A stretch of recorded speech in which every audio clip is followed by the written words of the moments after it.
오늘 저와 여러분들이 함께 읽었듯이 오늘 설교의 제목은 우리가 52줄기에서 읽었던 것처럼 이 유대인의 시작이죠. 포로민들을 설득해야 하는 과정 가운데 놓여있는 에스겔에 대한 이야기입니다. 조금 더 쉬운 이해를 위해서 PPT를 준비했는데요. PPT 좀 올려주시죠. 자, 넘겨주세요. 자, 일단은 이 통트랙 세 번째 페르시아 7권에 해당하는 내용이고요. 그 다음 넘겨주세요. 우리가 함께 불렀던 무반주로 불렀던 노래 징계 희망의 디딤돌에 해당하는 내용입니다. 이 징계 희망의 디딤돌은 두 기둥으로 이루어져 있는데요. 넘겨주시죠. 하나는 25가 에스겔에 대한 이야기입니다. 포로민 설득과 유대인의 시작에 대한 이야기고요. 26과 한번 넘겨주시죠. 다니엘 제국 변동의 밑그림, 이 두 기둥이 이 징계 희망의 디딤돌이라는 내용을 바치고 있는 것 같습니다. 그리고 나서 25과 26과가 지나면 그 다음에 한 번 더 넘겨주시죠. 재건 공동체로 넘어가는데요. 27과에서 31과의 내용이 아마 이어질 것입니다. 제가 이렇게 우리가 함께 읽어나가는 진도를 말씀드리는 이유는 오늘 에스겔이 가지고 있는 또 성경 전체에서 이야기하고 있는 그 위치에 대해서 여러분들에게 미리 고지를 드리고 그 다음에 여러분들이 듣고 따라와야 조금 더 이해가 수월할 것 같아서 그랬는데요. 한번 넘겨주시죠. 말씀드렸듯이 징계 희망의 디딤돌은 이 에스겔과 다니엘 두 기둥으로 이루어져 있습니다. 그 중에 오늘 우리는 한번 넘겨주시죠. 에스겔에 대한 이야기를 할 것이고요. 또 넘겨주세요. 조금 더 크게 보면 이런 내용입니다. 우리 한번 1번부터 5번까지 읽어봤으면 좋겠어요. 다 같이 한번 읽어볼까요? 시작. 1번 에스겔의 소명, 2번 남유다의 징계와 심판, 3번 이방 민족에 대한 심판 선언, 4번 에스겔의 마른 뼈 환상 이야기, 5번 에스겔의 성전 조감도. 이 5가지의 내용으로 오늘 저는 여러분들에게 설교를 전달할 예정이고요. 이 5가지의 내용은 제가 지어낸 이야기가 아니라 이 전체 장에 대한 큰 5개의 요약이라고 생각하시면 됩니다. 오늘 이 5개의 내용을 잘 읽고 오늘 우리가 사실 에스겔서 혼자 읽기 만만한 책이 아니거든요. 꽤 어려운 책입니다. 이 5개의 내용을 중심으로 오늘 에스겔서를 이해하고 또 에스겔서뿐만이 아니라 이 성경 전체에 흐르는 그 문맥도 이해해서 오늘 하나님의 말씀이 더욱더 깊이 이해되는 그런 시간 되시길 주님의 이름으로 축복합니다. 자, PPT 다시 띄워주실래요? 한번 넘겨주시죠. 자, 지금 우리는 에스겔서에 대한 이야기를 하는데 먼저 바벨론으로 포로로 끌려간 내용이에요. 첫 번째 1차 포로는 다니엘과 엘리트들이 끌려갔고요. 2차는 에스겔과 기술자 10,000명이 끌려갔습니다. 그리고 3차는 대부분들이 이제 포로로 끌려가게 되고요. 그리고 마지막은 고레스 칙령으로 스룹바벨과 50,000여 명이 귀환하게 되는 내용입니다. 지금 우리는 에스겔서에 대한 이야기를 하고 있습니다. 에스겔은 지금 바벨론의 강가 그발이라는 곳에 있습니다. 한번 넘겨주시죠. 그리고 오늘 우리가 살펴볼 이 연도수는 2차 포로기, 에스겔과 기술자 10,000여 명이 끌려갔을 때 그때 선포되는 에스겔의 메시지입니다. 한번 넘겨주시죠. 자, 근데 여러분들 이 성경을 쭉 읽다 보면 이 성경에 수만 곳의 이 장소의 이름이 나오지만 특별히 이 7군데를 중심으로 성경의 이 무대가 이동이 되는데요. 첫 번째는 이 아브라함이 하나님께 음성을 듣고 갈대아 우르에서 가나안으로 떠나는 이야기가 중심을 이루고요. 두 번째는 가나안에서 이삭을 낳고 야곱과 에서를 낳고 그리고 야곱은 요셉을 낳고 애굽으로 가게 되고 또 에서는 에돔 민족을 형성하게 됩니다. 그게 이제 또 두 번째 한 줄기가 될 것이고요. 세 번째는요, 그 애굽에서 살다가 이 애굽 탈출기, 출애굽기, 애굽을 탈출하는 이야기, 모세가 중심 인물이 되겠죠. 그리고 네 번째는요, 이 광야에서 다시 가나안 땅으로 들어가려고 하는 여호수아와 일행들에 대한 이야기입니다. 그리고 나서 왕조 500년이 지나고 오늘 우리가 읽는 예루살렘에서 바벨론으로 포로로 끌려간 이야기, 그 이야기를 오늘 저와 여러분들이 함께 나눌 예정입니다. 또 후에는 바벨론과 페르시아에서 다시 예루살렘으로 수르바벨과 함께 5만여 명이 귀환하는 내용, 그리고 성전을 재건하는 내용이고요.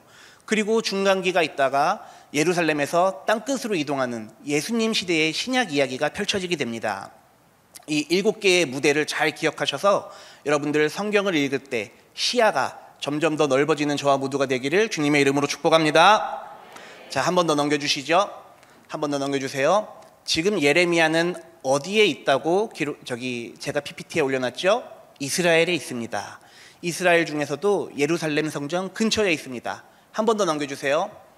에스겔은요, 아까 말씀드렸듯이 바벨론 그발 강가에 놓여져 있습니다. 예루살렘에 있는 예레미야의 이야기를 잠깐 해봐야 될 것 같은데요. PPT 한 개 넘겨주시죠. 말씀 29장, 예레미야서 29장 10절부터 11절까지 말씀. 제가 10절, 여러분들이 11절 한번 이렇게 읽어보죠. 여호와께서 이와 같이 말씀하시니라. 바벨론에서 70년이 차면 내가 너희를 돌보고 나의 선한 말을 너희에게 성취하여 너희를 이곳으로 돌아오게 하리라.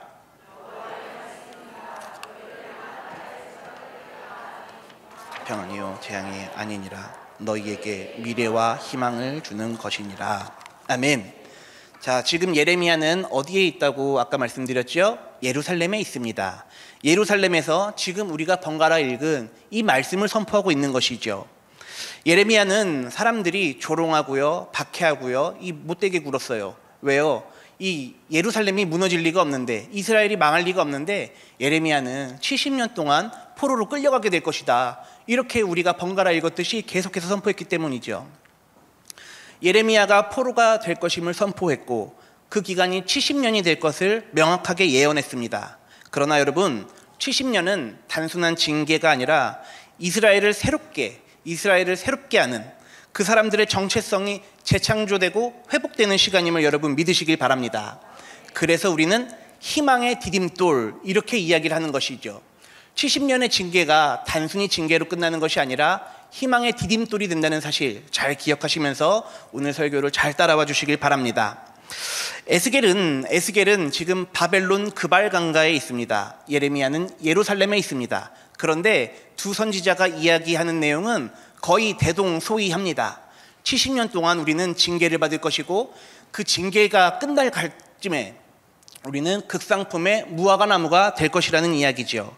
그렇기 때문에 우리는 70년의 재교육의 시간을 가져야 한다고 두 명이 동일하게 선포하고 있습니다. 결국 에스겔은 1차로 끌려갔던 사람들, 2차로 끌려갔던 포로민들, 그들을 향해서 이 계속해서 설득을 진행하고 있습니다. 그렇게 설득되고 말씀이 선포되고 그 사람들도 결국에는 이 에스겔의 이야기를 듣고 새로운 정체성을 가진 민족이 탄생하게 되는데요. 그림 한번 봐주시죠. 자, 우리 아브라함의 후손 민족에 대한 계보인데요. 처음에는 히브리인들이라고 불렸지만 이제 야곱 이후에 이스라엘이라고 부르게 됐고, 왕조를 지나면서 이 여로보암의 길을 따라서 북이스라엘과 남유다로 나뉘어지게 됩니다. 북이스라엘은 이 혼족이 되면서 사마리아인으로 불려지게 되고요. 또 남유다는 오늘 에스겔서를 통해서 이 유대인이라는 새로운 민족으로 재창조되는 시간을 가지게 됩니다. 그리고 이 유대인이라는 정체성을 가지고 페르시아 때 귀환해서 다시 성전을 짓게 되는 것이죠. 히브리인으로 불리었던 그들이 유다인, 즉 유대인이라는 정체성의 변화를 가지고 오게 됩니다. 자, 그러면 에스겔 선지자의 설득과 선포, 어떤 내용들이 이들의 정체성을 바꿔놨는지 한번 살펴보길 원하는데요. 먼저 에스겔의 소명에 대한 이야기를 한번 나누어 보길 소망합니다. PPT 한 장 넘겨주세요. 에스겔의 소명은요, 에스겔서 1장에서 3장까지의 내용인데요. 우리 말씀 한 3구절만 같이 한번 읽어보죠. 제가 먼저 읽습니다. 30째 해 넷째 달 초 닷새에 내가 그발 강가 사로잡힌 자 중에 있을 때 하늘이 열리며 하나님의 모습이 내게 보이니,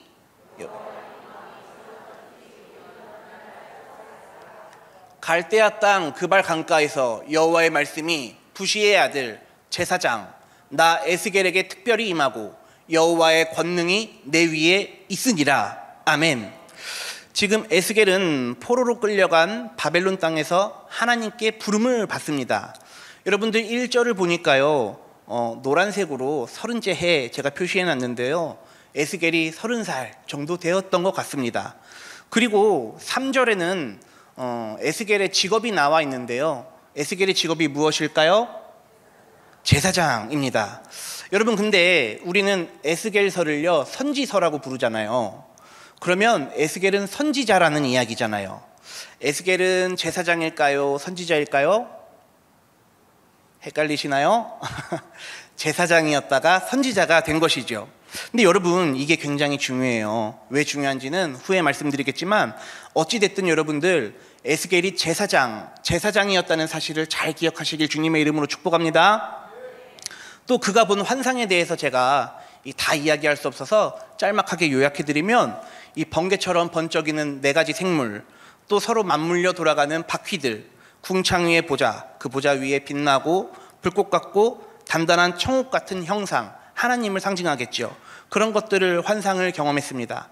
그러나 그 환상은 단순한 환상이 아니라 온 우주를 통치하시는 하나님의 왕권과 주권을 시각적으로 표현한 것을 글로 옮겨놓은 것이죠.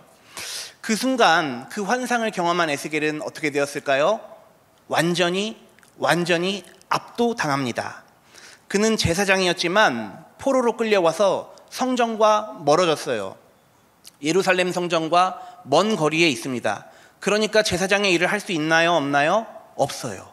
그는 하나님을 볼 수도 없고 섬길 수도 없었던 그 절망의 땅에서 하나님을 보고 그 앞에 완전히 압도되어서 쓰러져 있는 것입니다. 그리고 하나님께서는 그 에스겔에게 하나님의 말씀을 대언하는 파수꾼, 선지자로서의 소명을 다시 한번 일깨워 줍니다. 에스겔 3장을 보니까 하나님은 에스겔에게 두루마리를 주시는데요. 에스겔은 이렇게 표현하더라고요. 꿀처럼 달았다고. 그 두루마리를 먹게 되거든요.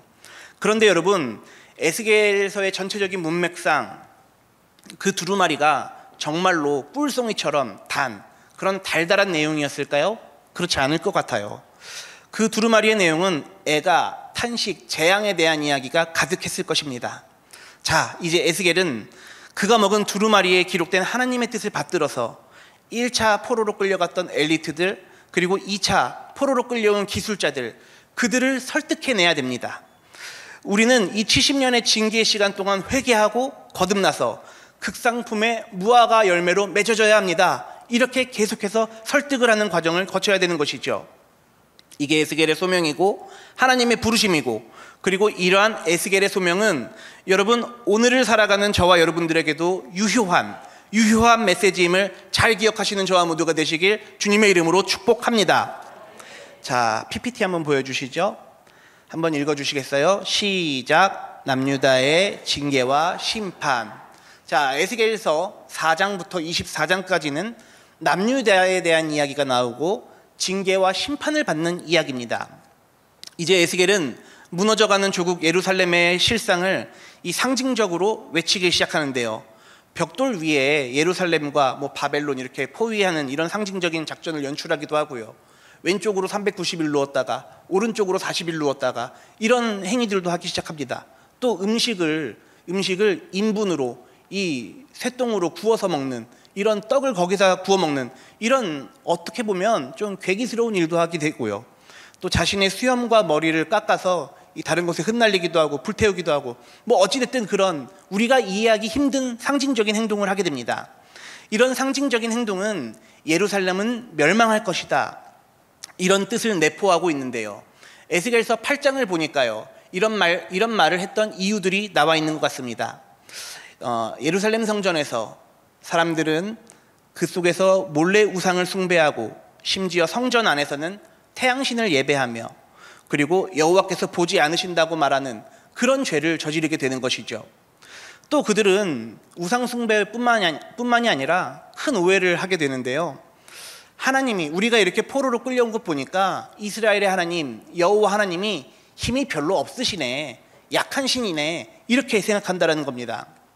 그러나 여러분, 하나님께서는 힘이 약한 것이 아닙니다. 제국은 바벨론과 같은, 아수르와 같은 제국은 하나님의 여러분 한번 따라해 보시죠. 도구. 한 번 더, 도구. 제국은 하나님의 도구라는 것입니다. 하나님은 지금 바벨론, 그 제국을 도구로 사용하고 계십니다. 하나님이 바벨론보다 힘이 약해서 예루살렘이 망하는 것이 아니고 하나님은 오히려 바벨론을 도구로 사용하셔서 이스라엘이 회복되기를 소망하고 계신다는 것이죠. 여러분들 이스라엘의 역사를 한번 통전적으로 살펴보시죠. 처음 모세 때는 어땠을까요? 애굽이라는 제국을 통해서 이스라엘이 출애굽하게 되었죠. 또 그 후로는 어떻게 됐나요? 북이스라엘은 아수르라는 제국에 의해서, 그리고 오늘은 남유다는 이 바벨론이라는 제국에 의해서, 또 후에는 어떻게 되지요? 페르시아에 의해서, 전국적으로는 그리스와 로마라는 제국을 사용하셔서 계속해서 이스라엘 사람들을 자꾸 다루어 가시고 훈련시켜 가시고 새롭게 하시는 하나님의 손길들은 우리가 성경을 통해서 발견할 수 있습니다. 이스라엘이 깨닫고 회개하고 순종하고 돌아오길 원하시는 하나님, 그 이스라엘을 향한 하나님의 시선이 오늘 저와 여러분들 모두의 가정에게도 임하기를 주님의 이름으로 축복합니다. 예, 그렇습니다. 사랑하는 성도 여러분, 성경의 문맥을 우리가 고려해서 주변 제국들의 상황들을 고려하면서 성경을 읽어나가야 하는 이유, 그것이 바로 이것입니다. 개인과 공동체, 나라들, 가정들이 어려움을 겪을 때 우리가 깨달아야 하는 것은 그 일을 통하여 하나님께로 돌아가야 한다는 것입니다. 하나님께서는 지금도 그것을 원하시고, 그러기 위해서 주변국들을 도구로, 그 상황을 도구로 사용하신다는 것입니다.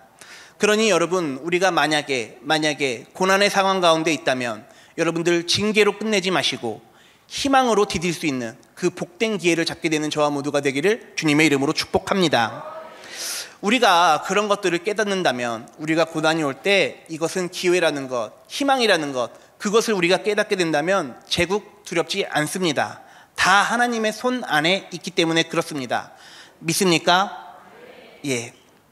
두 번째 오해는 이 이스라엘 사람들이 이렇게 우리가 벌을 받고 포로로 끌려가고 이게 이 조상들의 죄 때문에 그렇다, 뭐 이렇게 이야기들 하고 오해들을 합니다.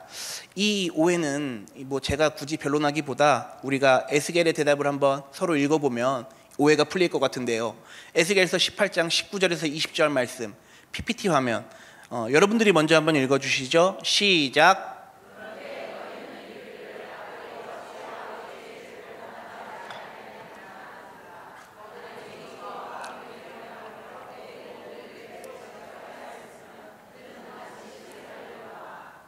범죄하는 그 영혼은 죽을지라. 아들은 아버지의 죄악을 담당하지 아니할 것이요 아버지는 아들의 죄악을 담당하지 아니하리니 의인의 공의도 자기에게로 돌아가고 악인의 악도 자기에게로 돌아가리라. 아멘. 자, 여러분, 성경은요 유치한 가계 저주론을 이야기하고 있지 않습니다. 말씀에 기록된 대로 자기의 죄 때문에 이스라엘은 지금 고난 가운데, 징계 가운데 놓이게 된 것이죠. 뿐만 아니라 이 포로로 끌려온 사람들, 이 사람들 얼마나 이스라엘로 돌아가고 싶겠습니까? 얼마나 고향에 돌아가고 싶을까요? 그런데 예레미야와 에스겔 둘 다 포로의 기간은 몇 년이라고 선포했죠? 70년이라고 선포했습니다. 에스겔은 이런 오해들을 해소해주고 70년의 기간을 참아내야 한다, 이렇게 선포하고 가르치고 있습니다. 그리고 몸부림을 치고 있는 모습을 우리는 에스겔서를 통해서 확인할 수 있습니다. 자, 이런 상황 가운데서 이제 예루살렘 성이 함락되었다는 소문이 들리게 되는데요. 우리 말씀 한번 읽어보죠. 21장 9절부터 10절입니다. 제가 읽습니다. 인자야, 너는 예언하여 여호와의 말씀을 이같이 말하라. 칼이여 날카롭고도 빛나도다. 그 칼이 날카로움은 죽임을 위함이요 빛남은 번개같이 되기 위함이니 우리가 즐거워하겠느냐? 내 아들의 규가 모든 나무를 업신여기는도다. 여기서 칼은 바벨론을 의미하는데요. 앞서 말씀드렸듯이 바벨론과 같은 제국은 하나님의 무엇이라고 제가 설명드렸죠? 도구입니다. 지금 하나님께서는 바벨론을 칼처럼, 도구처럼 사용하셔서 예루살렘을 함락시키는 것을 계획하고 계십니다. 여러분, 그림 한번 보길 원하는데요. 한번 넘겨주시죠. 자, 지금 불타고 있는 곳, 저곳이 어디일까요? 예루살렘 성전입니다. 바벨론에 의해서 멸망당하고 있는 모습을 그린 그림이죠. 한 개 더 넘겨주시죠. 조금 더 자세히 해서 보면 이런 아비규환과 같은 엄청난 고난이 있는 그런 장면일 것입니다. 한 번 더 넘겨주실까요? 자, 아까 에스겔과 같은 말을 선포하는 예레미야는 어디에 있다고 말씀드렸죠? 예루살렘. 그럼 지금 좌절하고 눈물을 흘리고 있는 선지자는 누구일까요? 예레미야겠죠. 예레미야는 지금 무너지는 예루살렘 성전을 보면서 눈물을 흘리고 있습니다. 이 예레미야의 감정을 우리가 좀 한번 이해해 볼 필요가 있는 것 같아요. 말씀 한번 읽어보길 소망하는데요. 다 같이 한번 읽어보시죠. 시작. 내 창자가 끊어지며 내 간이 땅에 쏟아졌으니 이는 딸 내 백성이 패망하여 어린 자녀와 젖 먹는 아이들이 성읍 길거리에 기절함이로다. 자, 여러분들, 이 말씀을 읽어보니까 예레미야의 이 상한 마음, 이 말로 표현하기 힘든 상황인 것 같습니다. 어쨌든 지금 이스라엘은 예레미야와 꼭 같진 않겠지만 비슷한 종류의 감정을 다 같이 느끼고 있을 겁니다. 우리를 여기까지 인도하신 하나님, 그 하나님이 계셨던 성전, 그 성전이 바벨론에 의해서 무너지는 모습들을 생생하게 보고 있는 것이죠. 에스겔은 24장에서 이렇게 된 이유를 녹슨 가마의 비유에 빗대어 설명합니다. 이 녹이 스럽기 때문에, 이 가마가 녹이 스럽기 때문에 그 안에서 아무리 고기를 집어넣고 끓여낸다고 하더라도 이 가마는 변하지 않는다. 이 녹슨 가마는 이 무너질 것이다. 이렇게 예언하게 되는 것이죠. 이는 그들의 죄악이 너무 깊어져서 스스로 깨끗해질 수 없는 그런 상태를 의미하며 이야기하고 있습니다. 그런데요, 여러분, 더 끔찍한 이야기가 있어요. 그날 예루살렘이 포위되던 바로 그날에 에스겔은 사랑하는 아내의 죽음을 목격하게 됩니다. 그리고 또 이 아내가 죽은 게 너무 슬프고 힘들지만 하나님은 에스겔에게 말합니다. 슬퍼하지 말고 울지도 말며 눈물을 흘리지 말라고 이렇게 말씀하십니다. 여러분, 근데요, 우리가 하나님을 누구라고 우리가 부르죠? 아버지라고 부르잖아요.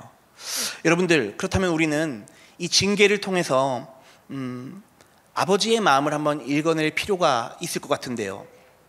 여러분들, 자녀가 고통받고 힘들면 어때요? 기분이? 기쁘시나요? 뭐 속이 시원하시나요? 그렇지 않습니다. 아버지의 마음은 이루 말할 수 없는 고통 가운데 있을 겁니다. 네, 지금 에스겔의 행위는 하나님 자신이 겪고 있는 고통을 상징합니다. 하나님은 당신의 신부인 이스라엘을 잃었지만 공의의 하나님이시기 때문에 눈물을 흘리실 수 없는 그런 상황 가운데 놓여 있습니다. 이 장면은 에스겔서 전체 중에서 가장 처절한 장면이라고 저는 생각이 드는데요. 오직 말씀을 위해서 아내가 죽었지만, 가족이 죽었지만 통곡을 할 수 없는 그런 상황, 그것이 하나님의 심판이 얼마나 깊고도 무서운지를 보여주고 있습니다. 자, 우리 말씀 한번 보길 소망하는데요. PPT 한번 띄워주시죠. 한번 넘겨주세요. 자, 우리 한번 읽어볼까요? 시작. 이방 민족에 대한 심판 선언. 조금 전까지는 남유다에 대한 징계와 심판이 선언됩니다. 그런데 이번에는 이방 민족에 대한 심판이 선언됩니다. 말씀 한번 읽어보시죠. 시작. 인자야, 너는 두로 왕에게 이르기를 주 여호와께서 이같이 말씀하시되 내 마음이 교만하여 말하기를 나는 신이라 내가 하나님의 자리 곧 바다 가운데에 앉아있다 하도다. 내 마음이 하나님의 마음 같을 채할지라도 너는 사람이요 신이 아니거늘. 지금 두로의 왕은 자신이 신이다 이렇게 교만한 말을 하고 있는 것이죠. 또 뿐만 아닙니다. 암몬도 유다가 멸망할 때 조롱했고, 모압도 이스라엘을 멸시했고, 에돔은요 형제 나라 유다를 외면하고 도리어 그 위기를 즐기게 됩니다. 오바댜서에서 그렇기 때문에 에돔이 멸망할 것이다 이렇게 선포되기도 하죠. 블레셋은요 복수심으로 유다를 공격했고요, 그들도 하나님의 손에서 벗어날 수 없는 모든 나라들이 되었습니다. 지금 하나님은 두로와 마찬가지로 이 모든 주변에 있는 제국들을 다 멸망시킬 것이다, 심판할 것이다, 나는 그럴 능력이 있는 하나님이다 이렇게 선포하고 계신 것입니다. 또 여러분들, 애굽 또한 나일강도 우리가 만들었다, 이렇게 우리가 창조주다, 이런 교만한 말, 오만한 말들을 쏟아내기 시작하는데요. 이 모든 심판, 하나님은 이런 나라들을 심판할 것이다 이렇게 예언했는데, 이 모든 심판에 대한 것은 유다에 대한 위로가 아니라 온 세상을 심판할 수 있는 능력, 그 심판주이신 하나님의 주권을 선포하는 것입니다. 거꾸로 생각해보면 온 세상을 심판하실 수 있는 분이시라면 온 세상을 구원하실 수 있는 분이시기도 한 내용입니다. 그렇기 때문에 여러분, 하나님께서는 온 나라를 심판하실 수도 있으시고 구원하실 수도 있으신 그런 능력의 주님이심을 여러분 믿으시길 바랍니다. 자, 이제까지는 좀 어렵고 힘들고 듣기도 힘들고 읽기도 힘든 이야기였는데요. PPT 한번 보여주시죠. 다 같이 한번 읽어봅시다. 시작. 마른 뼈 환상과 회복의 약속. 33장으로 넘어가면서부터 에스겔서의 분위기는 완전히 바뀌게 됩니다. 33장에서부터 좀 전까지는 절망이었다면 이제부터는 희망이 선포되기 시작합니다. 특별히 37장은 우리가 찬양도 많이 부르기도 하고요. 에스겔의 이 내용 중에서 가장 유명한 내용이기도 합니다. 제가 사족을 붙이는 것보다 이 성경을 한번 같이 읽어보는 게 더 큰 은혜가 될 것 같은데요. 우리 37장 3절부터 10절까지 말씀 한번 번갈아 가면서 읽어보겠습니다. 제가 먼저 읽죠. 그가 내게 이르시되 인자야 이 뼈들이 능히 살 수 있겠느냐 하시기로 내가 대답하되 주 여호와여 주께서 아시나이다.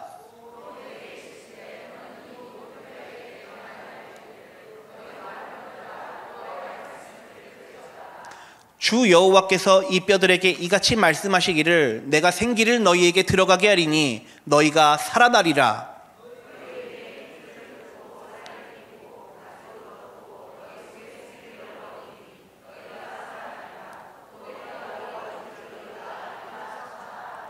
이에 내가 명령을 따라 대언하니 대언할 때에 소리가 나고 움직이며 이 뼈 저 뼈가 들어맞아 뼈들이 서로 연결되더라.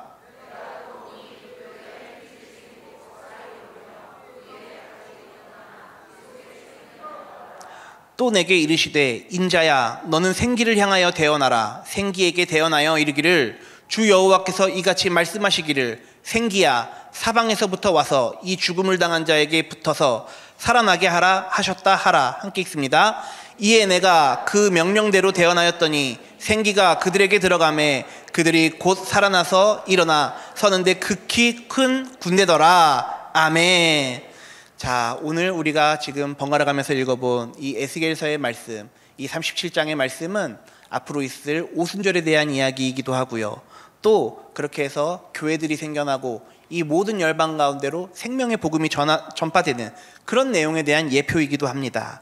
그리고 여러분들 오늘 이 말씀을 잘 기억하셔서 우리가 마치 힘든 상황 가운데 있을 때 우리의 삶에 지쳐있는 모습이 마치 마른 뼈다구와 같을 때 이런 말씀 선포하시면서 위로를 얻고 힘을 얻게 되는 저와 모두가 다 될 수 있기를 예수님의 이름으로 축복합니다.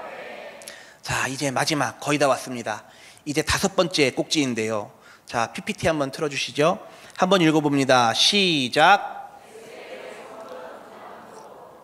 자, 이제 우리는 에스겔서의 막바지를 향해서 달려가고 있습니다.